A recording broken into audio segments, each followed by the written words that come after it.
Hi, I'm Vance, and welcome to Repair and Replace. In this episode, we're going to replace the inlet stop valve in a Delta Teck II sensor flushometer.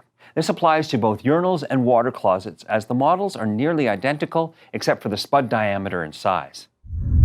To begin, you'll need a stem kit or a retrofit kit, a flat blade screwdriver, a 5/16" hex key, and a bucket. Flushometers are also known as flush valves, but function quite differently from the flush valves found in residential toilets.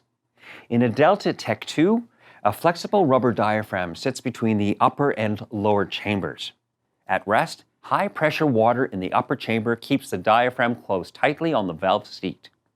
When the sensor is activated, the solenoid valve opens and releases water from the upper chamber. This creates a vacuum which lifts the diaphragm up from the valve seat. The water from the inlet then travels down the flush pipe. As the water flows, some of the water slowly travels through the bypass and will eventually fill the upper chamber.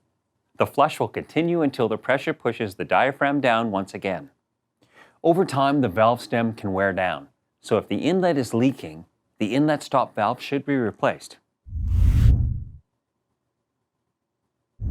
First, shut off the water by closing the shutoff valve to the main water line.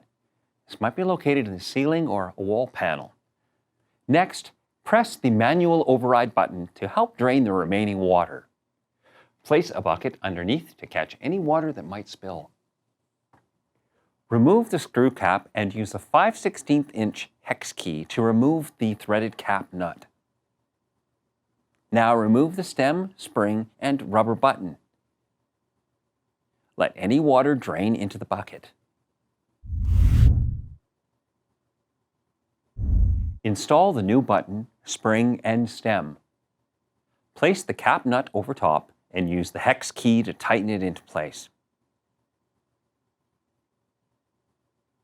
Use a flat blade screwdriver to turn the screw clockwise to completely close the inlet stop valve. Then open it one full turn to set it to the correct position.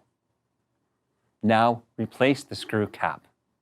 Turn on the water by opening the shutoff valve to the main water line. Finally, test the flushometer and check for any leaks. The first flush will remove all the air from the system, and the second flush should function as normal. If you found this video useful, hit like. To keep up to date with Repair and Replace, please subscribe. And for the widest selection of parts, low prices, and same-day shipping, explore our website below. Thanks for watching.